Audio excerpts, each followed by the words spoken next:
There's a brutal allure to bitterness, protecting one's own heart or what remains of it by saying, I'm not surprised, I'm not interested, by telling everyone what is not possible, and not ever thinking about what could be possible, by looking at the future and saying, this is what is likely to happen, and there is nothing we can do to change it, so I'm resigning myself to that. There's an allure to that. I can see it. It's not real. You're just scared. And that's okay, but you should acknowledge it. I think a lot about that saying that everyone is afraid to go back to the past and change one small thing because it could change the future, but people don't think about the fact that that could be true of what we're doing right now. Hopelessness is what they want from us, and it becomes a self-fulfilling prophecy. Bitterness is an insulating, protective shell, but it protects you from all the good stuff too. I'm not saying don't be angry. I'm not saying don't be scared. In fact, I'm saying actually be all of those things. Be happy too. If we are going to go out, if we are going to go down, we should do it after having given everything we have here. What are you saving it for? What are you waiting for? Look around. As the days we have remaining tick down, make sure to use every one of them.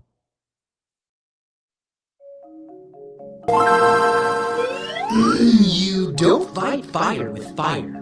You fight fire with water. We're not going to fight racism with racism. We're going to fight racism with solidarity.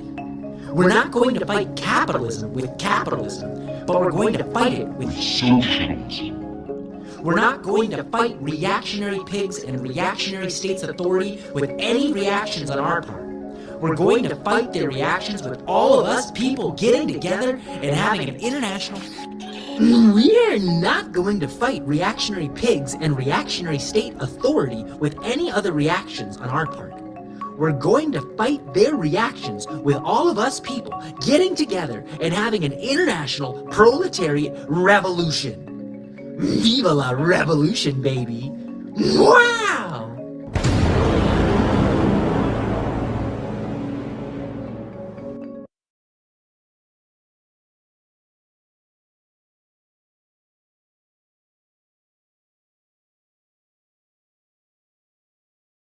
Marcus Garvey said, when all else fails to organize the people, conditions will. The Black Panther Party started in October of 1966. And even though they were technically around until 82 or something like that, it was functionally, they were done by the early 70s. But that means that in 1966, with no internet, they created something that was so strong that it was a threat to the literal FBI in a year and a half.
We've crossed into a state of war. You know it. I know it. We've known it for a long time. And still some people are like, how did we get here? This is not the place that I know. This is not the America. Yes, it is. Yes, it is. Yes, the fuck it is. Okay? And there's a lot of us who have been telling you for a long time, using every means that we have, whether it's art, whether it's music, whether it's words, whatever it is, we have been trying to get people to prepare for this moment. And here it is. And here it is. And it didn't just happen, of course, right? We know that. It didn't just happen. It didn't just start with Alex Pretty or with Renee Good. Of course it didn't. But the thing is, this was always going to take, unfortunately, because of the way that white supremacy has insulated white people from understanding the place that they live in, from understanding the people that they are, they've been educated to be, right? There is an insulation. There is an innocence that is basically thrust upon white people in this country. And unless you throw it off and acknowledge your complicity and the place that you live in, unless you've done that before now, it's a shock. It's a big shock, you know? And one of the reasons it's such a big shock is because you got used to seeing people like me losing our lives. You got used to it, you know? And there'd be inflection points, sure, where it'd be like, well, that was just a little too much. But you didn't realize that it was happening all day, every day, right? The immigration stuff that's happening now, you can't get to where we are from any place healthy. You simply can't. You simply cannot get to an outright fascist country from a healthy and thriving community, from a healthy and thriving country that actually believes in people's rights. You can't do that. It hasn't even been a slow creep. It's the way that it started, right?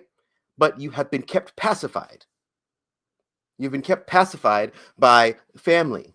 You've been kept pacified by Major League Sports, right? Think about the number of people who are out there protesting but are still planning to watch the fucking Super Bowl, the pageant of empire of all pageants of empires, right? With a bunch of white owners, right? And white quarterbacks and a bunch of black and brown people crashing into each other, destroying their brains and bodies, right? And being forced to be silent about everything that matters. Remember Colin Kaepernick? That should have been as much of a tell about what this country is as anything ever, right? Because this person who was a perfectly good, I mean, in fact, I don't know anything about fucking sports, okay? I'm too cute for sports. But like, they are, he got ruined. He got his life ruined, right? He got the best years of his active sports life taken away because he did what? He took a fucking knee to say, hey, maybe don't kill black and brown people. Maybe don't do that. Maybe don't rev up an engine for destruction and enslavement even more than it's already been revved up. Hey, maybe since I have all this money and a platform, I'm going to use it. And guess what? People largely looked away. Some people were like, I agree. Some people were like, I don't agree. But nobody really changed their lives. And they kept watching the fucking NFL and the MLB and buying the jerseys and doing all that stuff when it's the most jingoistic, nonsensical, the stadiums that are in every, somewhere in every state, right? That are essentially just giant eyesores, sucking up money, sucking up time. And guess what? These players, they're bought and sold and traded from all over the country. So it's not like it's actually some local team that you should be supporting. It's not like this is something that belongs to the people. This is the literal pageantry of empire. And do you see that it's connected? No, a lot of people don't see that it's connected. Because nothing's going to change until we change. Nothing's going to change until we actually shut the machine down, until we say no. And that is going to take a bunch of stuff that we're not going to talk about here. But it's also, more importantly, every day going to take you. It's going to take you actually acting like you know what fucking is going on. Like you know that Minneapolis is not going to stop at Minneapolis. It's coming. Coming soon to a theater near you. The same thing that's happening there. And guess what? It's always been happening near you. Right? You didn't hear that, maybe it wasn't quite as overt. Maybe it was done on the sneak tip. But now they've taken the mask off. They've given all this money, all the Proud Boys, right? All the militia men, all of the people all of the fucking losers who bought in to the lie of patriarchy and white supremacy and misogyny, all those people who bought into that lie, well, now they can get money. And it looks like they're winning. And since they're inherently cowards, they love a time when they can go out and they can do damage and it looks like they're winning and it's all on their side. But guess what? It is our duty. It is our solemn duty to ourselves, to the future, to the world, and of course to the people who are most in danger. It is our solemn duty to act like we fucking know and to move differently from this moment forward, right? The best time to start was years ago. Second best time to start is right fucking now. Welcome to the Focused on Infinity Hour, more or less. As we're about to hear in the Astrological Weather Report by our very own Alice Pope of Alice Pope Astrology, we have crossed into a new time. And it's a time that coincides historically with a lot of other very tumultuous and tempestuous times. But guess what? Sometimes tumult and tempest is what is required. Because you can't move a structure when it's totally still. The best time to move something gigantic is when it's already rocking. When you can begin to use the motions and the swaying and the reverberations from the ground up to further destabilize that structure, right? And here's the thing. What we're not doing is just knocking it down. What we are doing is we are pushing up through the cracks and making a structure. As this one falls, we are building another one. Are you building? Have you done some of the things that I've suggested and made some Discord groups that are for organizing, some Signal groups? Have you got redundancy?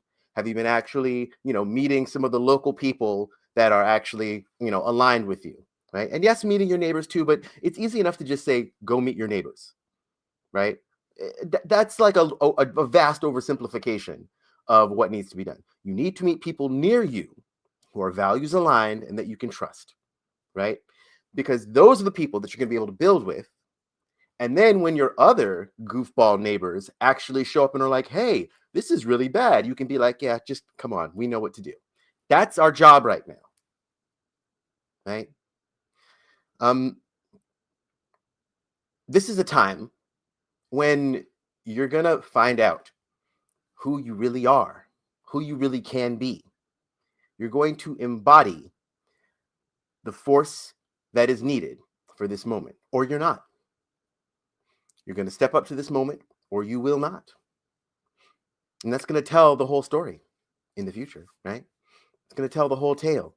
And that doesn't mean that you're going to need to be throwing hands, though guess what? Some of you in here who think that you're not going to need to throw hands will indeed need to throw some hands. You're going to need to do that. There's going to be a moment where you're going to be faced with a choice point, because sometimes you don't choose a fight. Often you don't choose a fight, really. Sometimes it shows up. Sometimes all of a sudden you're in a fight. And what are you going to do? What are you going to do? What I always say is, I'll never start a fight. I'm not going to start a fight. But if you step to me or those that I care about, I will do everything in my power to make sure that you don't ever do that again. And that is the mentality we need to adopt at this moment, right? Not one necessarily of just rage and vitriol, but of a certain kind of coldness that is required to meet evil. It's the ability to look evil in the face and say, you are why anger exists. You are why righteous rage exists. It exists to deal with people like you, with situations like this, right? Because the idea that we just need to roll over and be peaceful, that's just silly. That's not reality. It never is reality. Sometimes you got to fight. Sometimes you don't choose to. But what are you going to do when it shows up at your door? We have today for you the excellent Marcella Onyango of Feel the News, who you may have heard of. She was they were a part of our Slayers and Players event, our D&D event that was produced by myself and MYSTRYXX, that we're going to do again someday. We'll do it again. Listen, anyone who's ever played D&D knows the hardest thing to do is get a group of adults together consistently for a D&D game. So, but you can actually look back in this channel and find that. But they've got some great comedy stylings for you, and we're gonna watch one of. It's genuinely hilarious. I'm not just saying that because they're an awesome person, but because I laughed my gizzard out.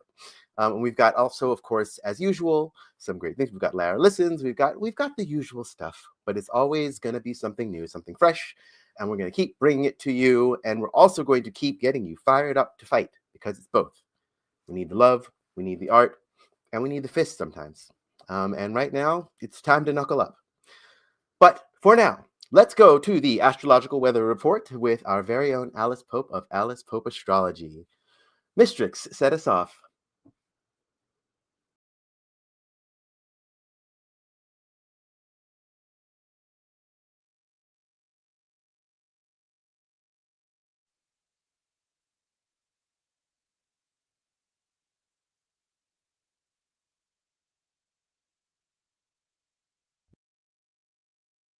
Logan, I gotta tell you, I've been looking forward to this one. We don't have quite as many transits to cover this week as the busy last couple weeks, but the astrological events that are happening this week are of great import.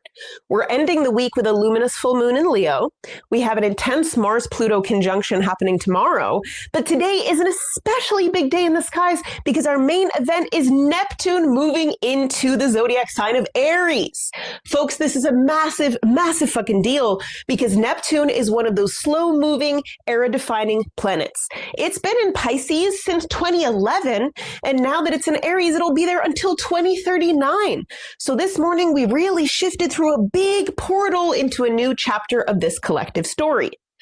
Aries is the first sign of the zodiac, with Pisces being the last sign. So crossing over that Pisces-Aries cusp, this is like a death and a rebirth. It's the end of an old cycle and the beginning of a new one, right?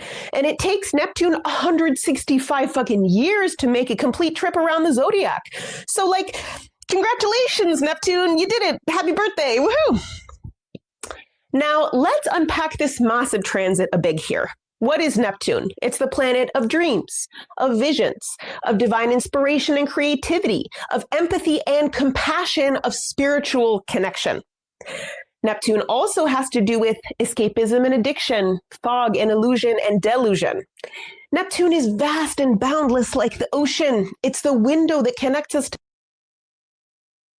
depth and breadth of the cosmos. It's the universal consciousness that transcends individual ego and interconnects us all. Neptune is also the planet that rules Pisces, so it's especially strong when traveling through its home sign, which shares a lot of the qualities and traits of its ruling planet. So let's consider this Neptune in Pisces era that we've all been in since 2011. We've become so much more interconnected thanks to social media, first of all. We're witnessing and being impacted by things happening all over the globe. And we've seen a rise in compassion and empathy by so many people all over the world who really do care about the suffering happening in our collective. So many people have gone through spiritual awakenings during this time, myself included.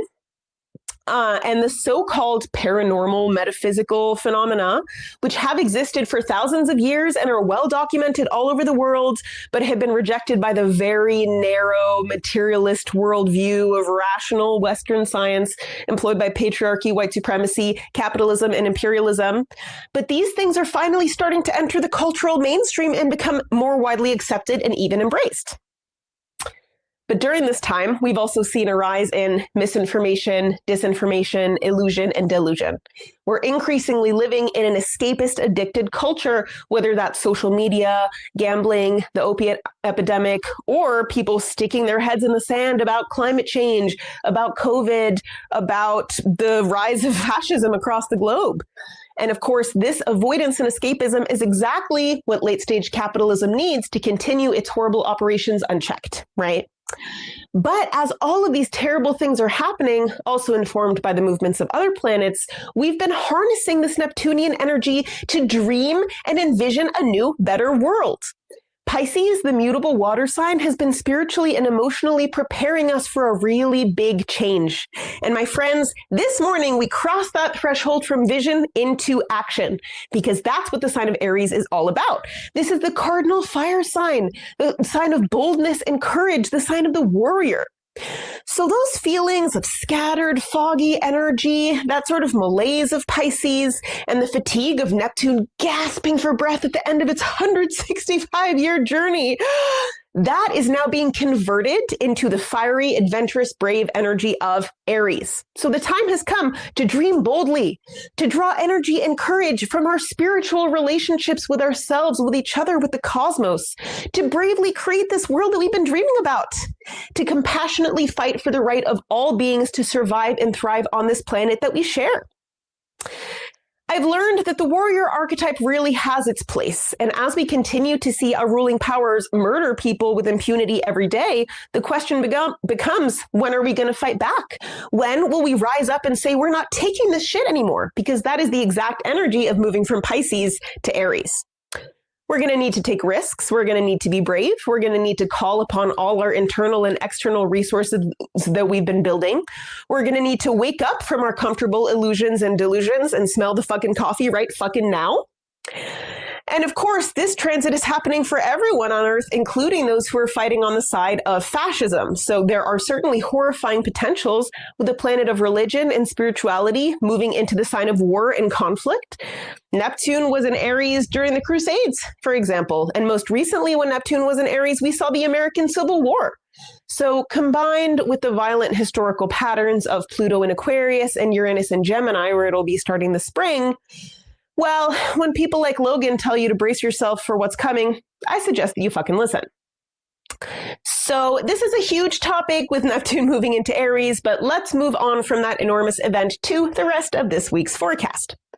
Tomorrow afternoon, Tuesday, January 27th, the moon moves into curious communicative Gemini. And then Mars, which happens to be the ruling planet of Aries, will make an intense conjunction with Pluto at 3.5 degrees of Aquarius. Now, if you joined us last week, you heard me unpack a lot about Pluto and Aquarius, so you can go back for a refresher if you'd like. But tomorrow, the warrior planet will go through its own little death and rebirth. Now, at best, we can harness the courage and energy of Mars to bravely dive into our Plutonian shadow work, our magical practices, our relationships to sexuality and death and power and forces greater than ourselves. But this transit could also have us lashing out at others because of our own deep wounds and repressed pain, engaging in ego struggles and power struggles. So let's remember who our real enemies are, y'all. Save your energy for revolutionary action, especially in the sign of Aquarius. And let's focus on fighting tyranny and evil in the service of the people rather than endlessly fighting each other. Please, no leftist infighting on Tuesday. Okay? Thank you.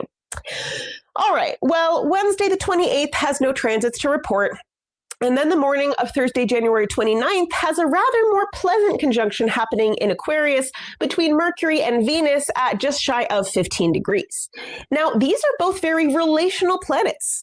Venus represents our relationships generally, as well as relational topics such as money, art, equality, and justice, to name a few. Whereas Mercury is the planet of information and communication, which partly represents our local communities and our platonic relationships with siblings, friends, and neighbors. So Thursday is a great day to make connections and build the revolution through relationships. It's a time to get creative and innovative with our thinking and our language. It's a time to learn and to communicate more authentically and freely. It's a chance to recalibrate our minds and reorient towards our values. And later on Thursday, the moon will move into its nurturing home sign of Cancer. Now, there's nothing major happening on Friday the 30th. And then on Saturday the 31st, the moon will move on into warm, vibrant Leo. Wow, January, where the fuck did you go? Okay, and folks, we're not only starting, but ending this week on a big, big note. Sunday, February 1st, for one thing, is Imbolc or Candlemas for those of us who follow the wheel of the year. This is the halfway point between the winter solstice and the spring equinox already, if you can believe it. And Sunday will also bring us a big, bold, beautiful full moon in Leo at 13 degrees, opposite the sun at 13 degrees of Aquarius, as always with a full moon. And this is a chance to check in on those seeds and intentions that you planted a fortnight earlier under the Capricorn new moon. And it's the time to pull weeds and release that which does not serve us.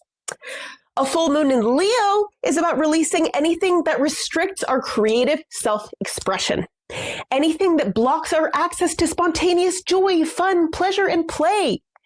This is a chance to release baggage related to both your inner child and your inner authoritarian, as Leo is the sign of both children and monarchs. Leo is ruled by the sun, and it has the confidence and authority to shine its light and share its life-giving gifts with the world.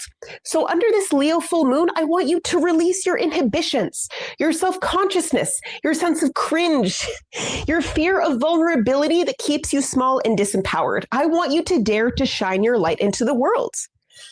Because for the hard work ahead, we're going to need the gifts that all of us have to give. I firmly believe that you are here for a reason and have something to contribute to the world. So let yourself try, play, experiment, express, perform. Be a little extra under a fucking Leo full moon, right? Use creative expressions to alchemize the big emotions that are going to come up here. So much is happening on Earth and in the sky, and we need ways to process and release and utilize this energy that we're channeling and these emotions that we're experiencing. Aquarius season is a serious revolutionary time, but Leo reminds us that joy is also a part of the revolution, right? It connects us to what is actually worth living for, what is actually worth fighting for. It points us back toward community, toward creativity, and toward love at the center of it all. All right, that's your astrological weather report for this week. I'm Alice Pope. Logan, back to you.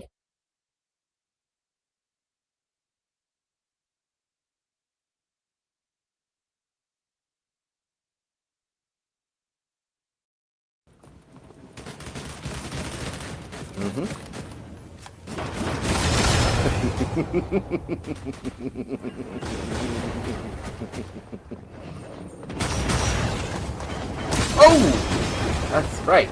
That's right. Another one. Come on.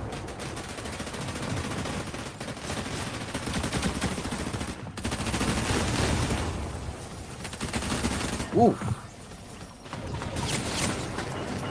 That's bye-bye. And that's the game. Light it up. Stay thirsty, my friends.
There's a house in New Orleans they call the rising sun,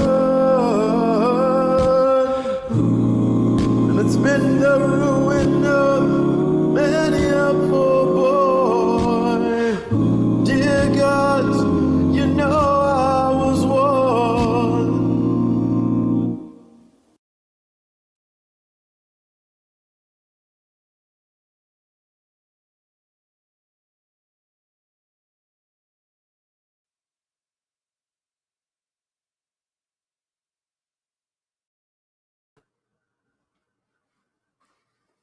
All right, so now it is time for our weekly delve into some of my favorite vinyl albums from my collection. We call it Lara Listens because I am Lara Lidocaine and I listen to a lot of music, basically as much as I can, all the time. And I'm going to share with you two today, two very, very different albums, but both of which I think you should, as I always say, get into it. We're going to start with one you may not have heard, but should have. Days of Future Past by the Moody Blues. Now, the one song from this that you probably have heard is called Nights in White Satin. And it's a lovely, lovely, lovely fucking song. But the story of this album is, well, the album itself is a story. This album is, here, let me show you the back as well. Essentially, this album is a day. It's a concept album. And Nights in White Satin is just the night part, but it goes through the entire day. The first song is The Day Begins. The second one is Dawn. Dawn is a feeling. 3 is the morning, then lunch break, then the afternoon, then the evening, and then the night. And there's some beautiful poetry throughout it. It is done. This version is with the London Festival Orchestra. So there's like a band and then like, you know, the swelling sounds of an entire orchestra behind it. It's really an experience. This is an album that I listened to. I would say this is one of my most listened to albums.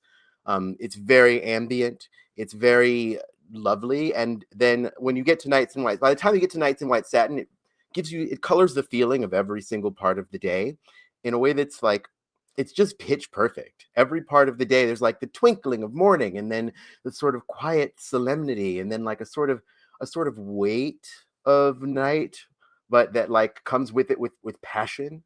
I hope you've heard Nights in White Satin. Nights in White Satin, never reaching the end. Letters I've written, never intending to send, never meaning to send. And there's a poem that begins the album and one that ends it. And I'm gonna read you the one that ends the album, which is the after the end of the day. Breathe deep the gathering gloom. Watch lights fade from every room. Bedsitter people look back and lament another useless day's energy spent. Impassioned lovers wrestle as one. Lonely man cries for love and has none. New mother picks up and suckles her son. Senior citizens wish they were young. Cold-hearted orb that rules the night removes the colors from our sight. Red is gray and yellow white, but we decide which one is right and which is an illusion.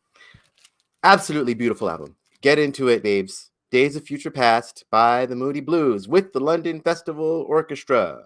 Check it out. Now we're going to go in a totally different direction. Are you ready? Are you ready? I don't know if you could guess, but if you could, you wouldn't have guessed Fear of a Black Planet by Public Enemy. Fear of a Black Planet by Public Enemy. Let me tell you something. 911 is a joke. Burn Hollywood, burn. Power to the people. Brothers gonna work it out. Fight the power from Do the Right Thing. It was that was the theme song from Do the Right Thing. This album was it's wild actually that they've like allowed this album to go anywhere, and it's I'll get to that in a second, but here's the back as well so you can check it out. That's the whole squad, the S1Ws, Security of the First World with Flavor Flav and Chuck D and the whole squad. Listen to this album. Listen to it. You know, there's so much where they were talking about, Burn Hollywood Burn, where they're basically talking about just how fucked up and racist Hollywood is and has always been, right? And this is one of those things that I will say this. Older people, especially a lot of older Black people, look at where we are now from where we were in like the 60s and are like, things are better than they used to be. And even though obviously it has always been a fascist nightmare of a country and it has always been super racist and it's not really that much better now, it is important to recognize the difference in the way that the times move, right? Because right now we're entering into a time where things are worse. right? Because there are periods of relative calm, historically speaking. Even if you're living under a tyrannical nightmare of a country like we do in this one, there are times that are more overtly bad and more, and worse underneath the surface. And to see going from the early days of Hollywood, where Black people were literally only allowed to be on screen if they were like maids or porters or in some sort of service, position, to like sinners now breaking. And of course it would be a Black person who breaks all the records for like Oscars given, right? Or like nominations. But then also, I'm going to also caution us as we celebrate those changes. We also have to keep in mind the greater context, which is fuck the Oscars.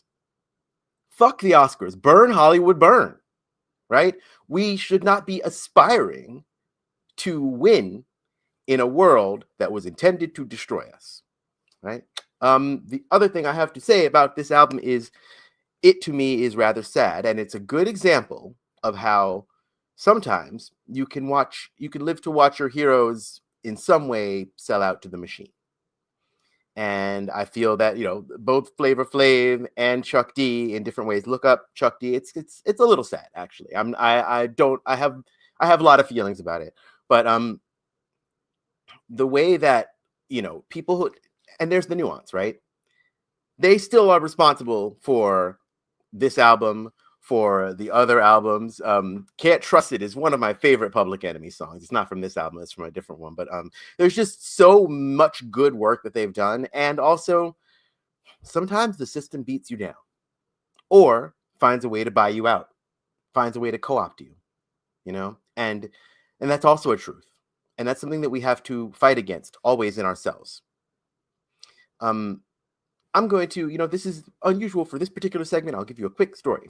I decided long ago, I used to do TV commercials, acting as a kid. Was on like in movies and in like TV shows. A pilot never got picked up. Lots of things like that. And I decided before I knew anything about politics that I just didn't feel right. Didn't feel right. It didn't feel right to be like selling out and being asked to do more street roles when like that was not my reality as a Black person.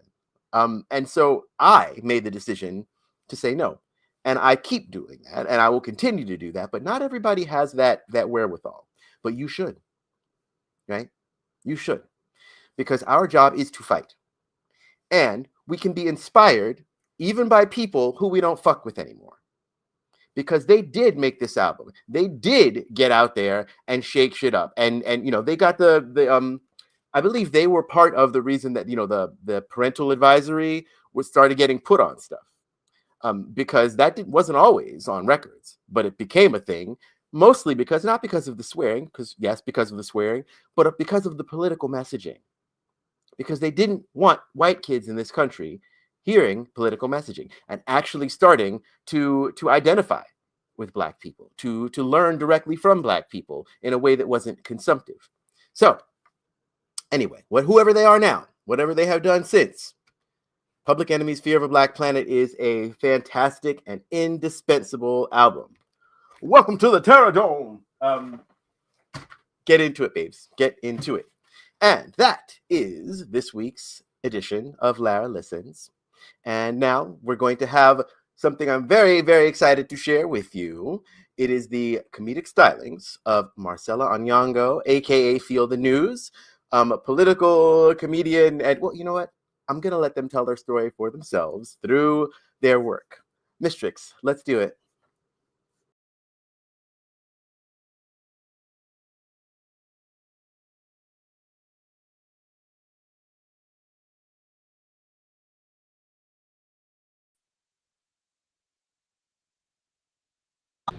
I think it's a good time to tell y'all that I'm a vegan.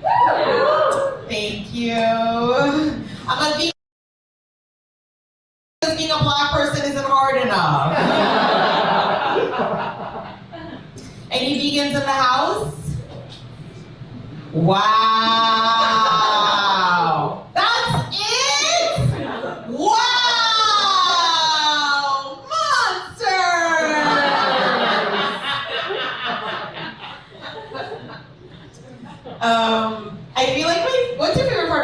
vegan? Look on my face, wait, called when I say grab a line, it includes the word suffering. Oh, people don't like that. Okay, so my favorite part about being a vegan is that people really hate vegans. That's my favorite part. I feel like I became a vegan because I didn't want to eat animals anymore, but I stayed a vegan for the social ostracization.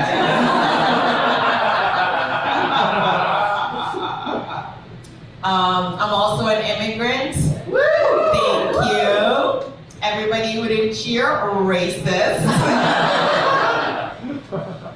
As an immigrant, I do think that we should get rid of all borders. Thank you. Except for the New York, New Jersey border. As somebody who lives here, I think we should keep that one.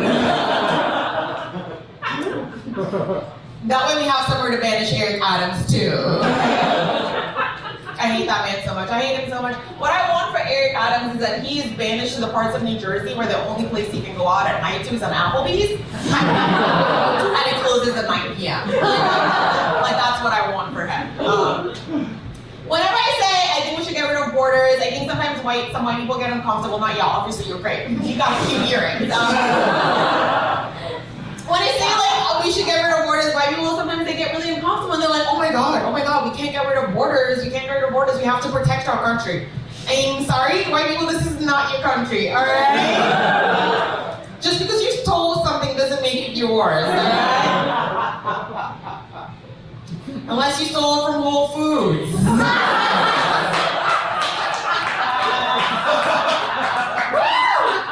Then it's yours. I also just think it's really hypocritical whenever the United States government tells people from Latin America, don't come to our country. Because don't come to our country is also something that people of Latin America have been telling the CIA for a very long time. And I just feel like if the CIA can go over there, they should be able to come over here, right? And if you're and sometimes when I say oh, I want to get rid of borders, some people just get really uncomfortable because they're thinking to themselves, oh my god, Marcella, but if we get rid of borders, how am I going to get my $3 crop top from Shein, you know? And if you're thinking, oh, borders are really great for, imperialism is really great for my closet, I'd like to let you know that Shein is just short for Sheet into Child Labor. That is the full name of the store. Are there any immigrants in the house? Oh my god, so exciting, we're gonna get deported tomorrow. So exciting, maybe we'll be on the same plane. As an immigrant, people always ask me where I'm originally from, so recently just started telling people that I am from Wakanda. I do that because Wakanda is the only country in Africa that most people know. It's not real. It was made up by a white man. But I'm actually from Kenya. Woo! Thank you, which is a non-fictional country in Africa. Also made up by a white man. Some of y'all read, good for you. But when I was growing up in Kenya, I used to think that my mom's sweet, endearing nickname for me was Satan. So, Satan means Satan. In my language. Like every single time my mother would catch me doing something truly awful, she'd just yell out, Satan! But I later found out that she actually wasn't calling me Satan, she was just trying to perform an exorcism. And her exorcisms worked, y'all. Like my mom was so great at exorcisms that she could have been the Pope of the Catholic Church. The Catholic Church knew that women were people too. I get a lot of groans when I make that joke. Which is super interesting to me, because that's not the worst thing I can say about the Catholic Church.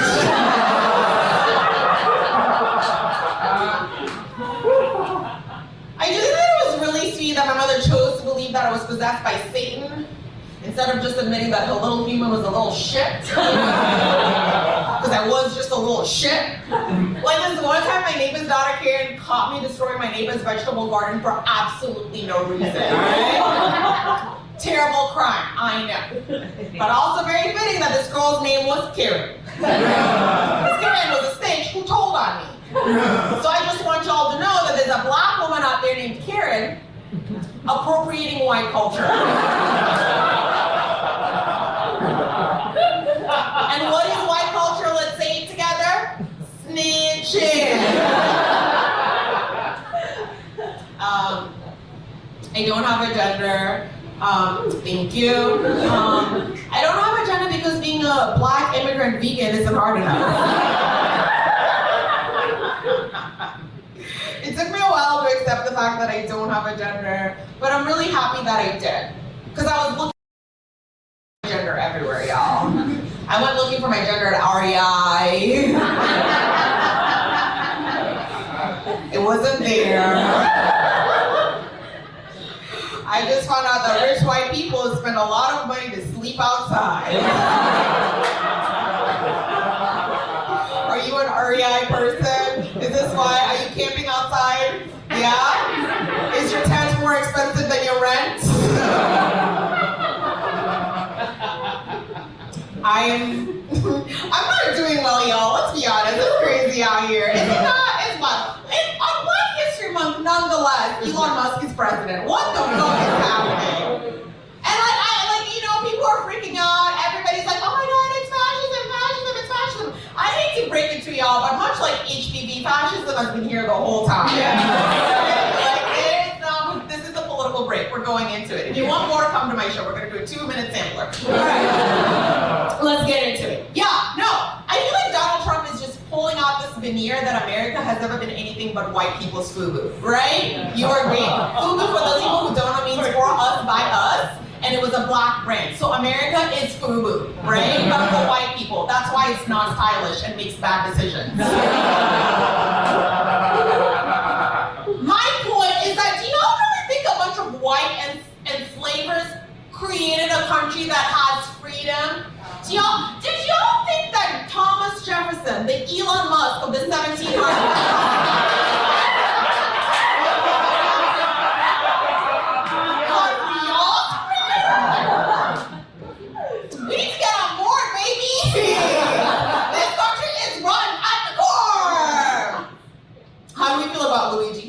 he went to court, yeah. Yeah, I'm so happy. I just love that nothing brings us together as a people as the deposition of an oligarch. Do y'all think these people were this excited when Franz Ferdinand got assassinated?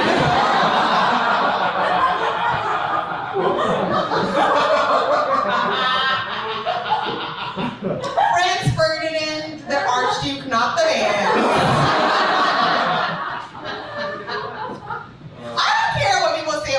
But Luigi is a man of the people, alright? He is a man of the people. He took a Greyhound to the assassination. And then he absconded from the assassination with a city bike. A true proletariat, that man. That man would never, alright? That man is a billionaire and a cop. He's on their side, alright?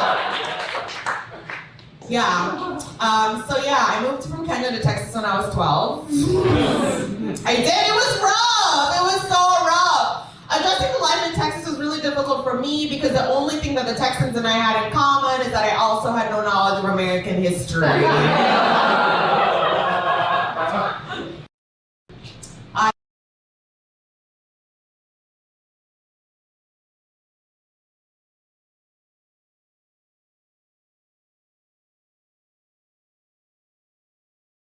Those tables should be need I remind flipped. But you're still squeezing camels through needles I ripped. Recipes for robbers, all the neighborhood all stripped. You forgot the red words, the Beatitudes not it. Transubstantiation, all the blood is the wine sipped. Now walking through the Holy Land, such a mind trip. Cognitive dissonance.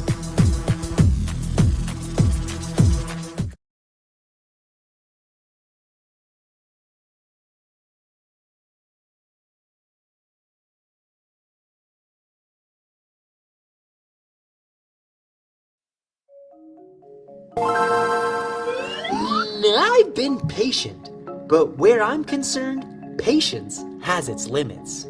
Take it too far, and it's cowardice.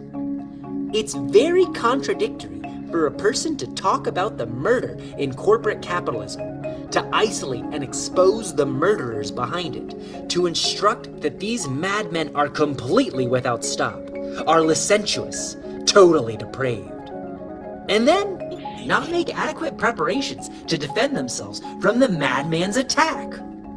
Either they don't really believe their own spiel, or they harbor some sort of subconscious death wish. Wow!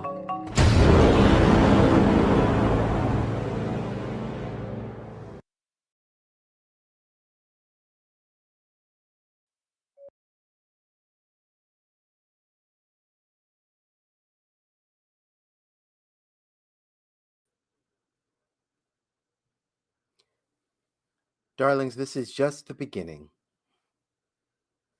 And how it ends, we don't know. But I know one thing.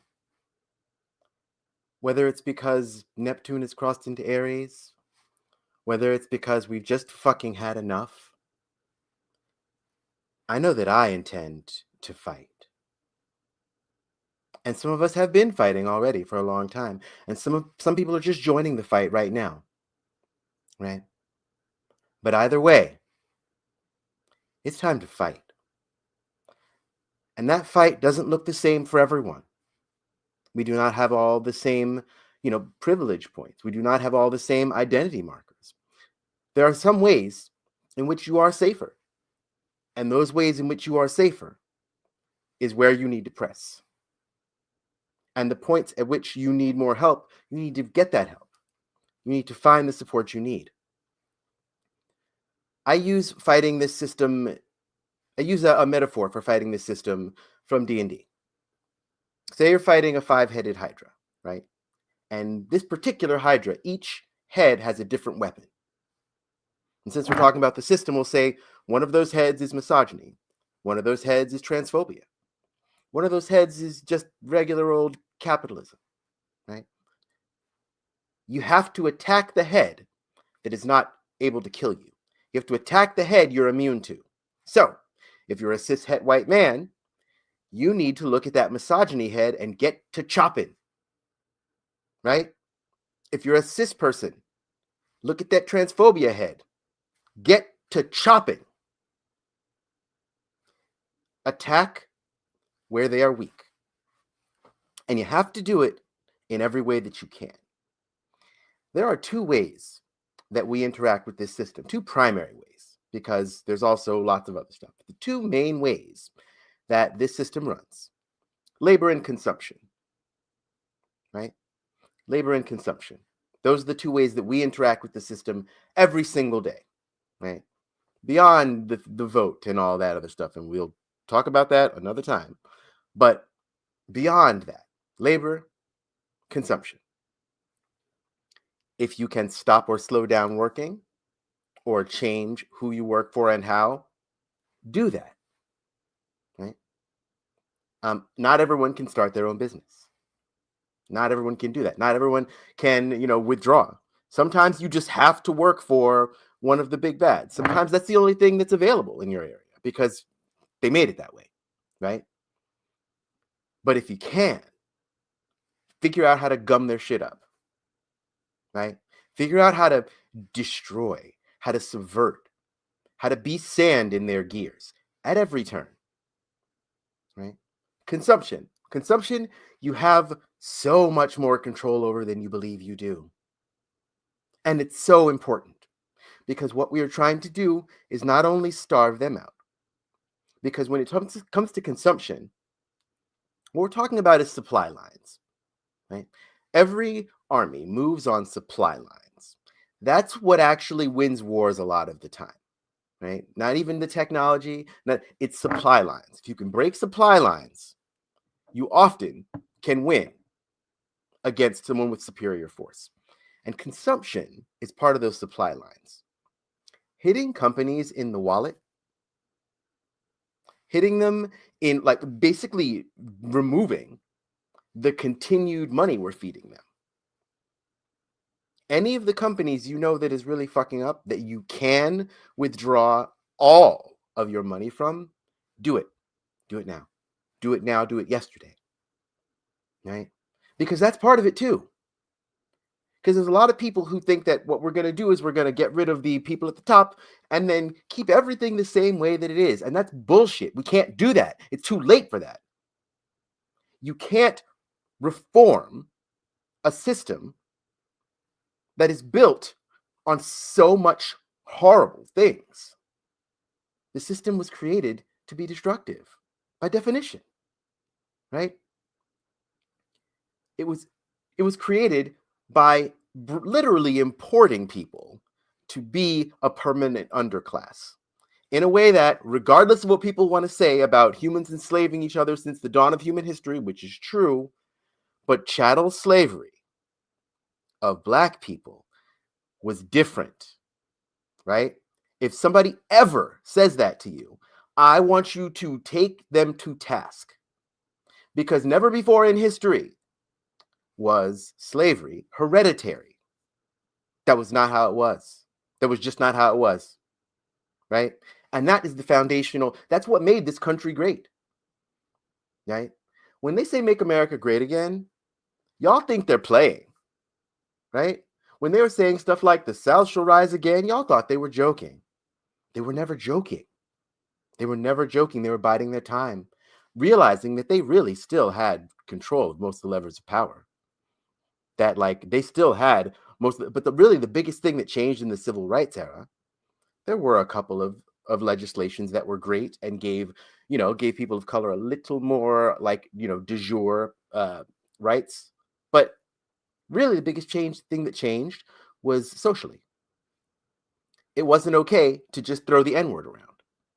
In the 50s, it was literally okay. If you were in the South, in the 50s, you could be a 50-year-old grown-ass Black man. And if like a 9-year-old white child was walking down the street, you were expected to step off the street and let that child pass. It's one of the reasons that white people, especially white men, when they're walking down the street, they will, if you just walk right at a white person and you're like a person of color, they might bump into you. There's like, really, try it. And listen, even more so if it's a white man, okay? White men will they just couldn't even conceive of stepping aside for someone else. Couldn't even conceive of it. At any rate, I'm not going to lie to you. This is going to be rough. We're going to suffer losses that are unfathomable. Because one of the things about Aries energy, the energy of the warrior, is it doesn't give a fuck. We're gonna fight. We're gonna fight. We're gonna enjoy fighting, win or lose, right? That's what that energy is about.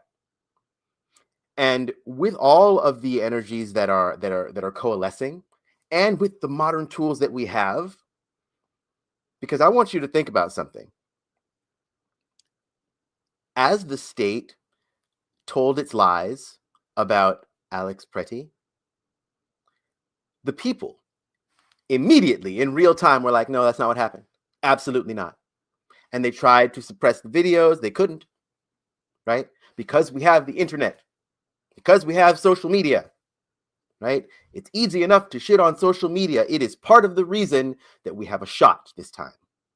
It's part of the reason that we can fight against their lies. It's part of the reason that they can't do the 1984 doublespeak thing that they're trying to, right? The final, most important dictate of the party was to believe what they said and not, like Richard Pryor said, who are you going to believe, me or your lying eyes? That's what the government says to us every day. But guess what? We have our own eyes. With TikTok going down, we have fewer of those eyes. And now that TikTok is under control, other platforms are going to follow suit. So guess what? Don't be like, well, I guess forget social media. Social media is no good anyway. Stop yourself. Get on Mastodon, use Blue Sky, use Discord, use Signal. Don't give up an excellent tool because the well has been poisoned, right? Because it's not the tool. It's how it's been used. They know how good the tool is. That's why they're trying to take it away. That's why they're trying to make it seem like it's useless or that it's bad for us, but it's not. It's part of how, it is why we're all here. It's how we all met. It's how we are talking right now. I am in my literal house. You are in your literal house or wherever you are, right? And we can communicate as much as if we were in the same room. That's amazing. In human history, that hasn't been a thing. We have had to listen to the lies of kings and rulers and emperors and priests and charlatans of all kind that have taken power. We had to just listen to them. We didn't have our own voice except for through the groundswell of just going out and meeting people physically, getting in the streets. I'm going to say this also, like I said a while back, and a lot of y'all looked at me sideways. Just going out and protesting. It's going to become more dangerous and less useful.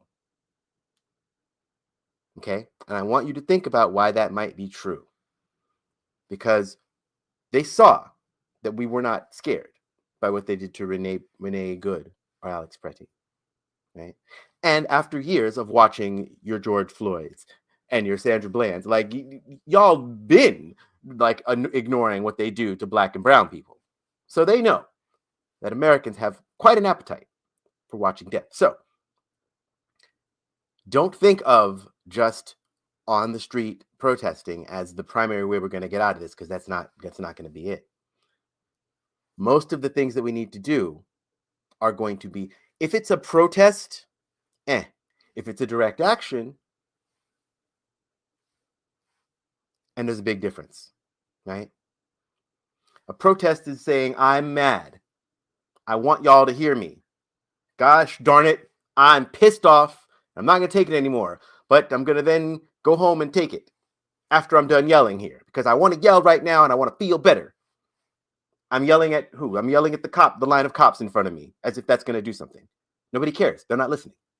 Direct action. Boycott is direct action, right?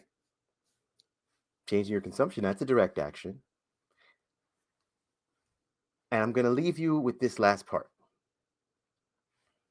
I just made a tweet about this. So, well, I'm not on fucking X and haven't been for years, because, hello. If you are a person of the overculture, I want you to change in your head saying, like, ICE is doing this, the government is doing this. No, it's y'all. Because you know some of those people. And you haven't cut off all of them. I know you haven't. Because we are nostalgic. Humans are nostalgic. And also, Americans, especially white Americans, but all Americans, selfish as fuck. Think about the people that you have excused for one thing or the other because of what they've meant to you personally. Oh, well, they're a horrible racist, and like, yeah, they may have like, forcibly essayed someone back in the day, but like, they taught me how to read. And so, I have these warm, fuzzy memories of them from back in the day. And I know they're a bad person, kind of, but like, they were so good to me. That's how they get you. I don't give a fuck if you literally came out of someone. If that person is showing up in the world in a way that is not in line with your values, what the fuck are you doing hanging out with them? Right? One of the things that that the overculture, the power people will say is that the Civil War broke apart families and it was so hard on the country. Why did it break apart families? Because some of the people in those families were like, holy fuck, we're enslaving humans. What are you doing? And other ones were like, I'm fine with that. A family needs to fucking break up if that's the line. There's got to be a line. You got to fight. You got to fight where it's hardest. And you got to connect based on your values and what's really important to you. Not just on what gives you a little fuzzy feeling, because that's about you. That's just selfish bullshit. Sorry, babes. Like, you're just being selfish. If you can't let somebody go who is bad for the world. Right? And that's not just people who, are literally in the Proud Boys. It's that person, who's racist, who's a nurse. And you just know that they are literally under-medicating people of color because they believe that we have a higher pain tolerance, or they just don't believe, or that we're drug-seeking, and we're not really there for we're just trying to get the drugs, right? They're doing that shit every day. Someone who's racist and is a teacher, right? Making some black and brown child or some queer child feel like there's something fucking wrong with them just for existing. You know those people. It is your responsibility to make their lives miserable or impossible. Even better. You know? I don't know. Gas gets siphoned sometimes. I would never recommend such a thing, but like, you know, cars need gas in them if they're going to go anywhere. And if somebody's going somewhere to do something they shouldn't be going to do, why would their car have gas in it? I don't know. I don't know. Maybe you know. I don't know. So prepare to fight. And also get your weight up, as they say. Usually they say it for bad reasons, but like I'm saying it for a good one, you know. If you are able to physically fight, get yourself in the best physical condition that you can. And I'm not being ableist when I say that. I'm saying that in relation to you as a person, right? The best you can do physically, it behooves you to do that, right? Because you never know. You just never know. But what we do know is that we will be back here next Monday at 10 p.m. Eastern, and we're going to bring you more. And again, if you have an act, if you have someone to recommend who does something great that you want, you know, to share with the world, that you think they should share with the world, hit me up. Hit us up, because this show is, as Marcella said, for us by us, right?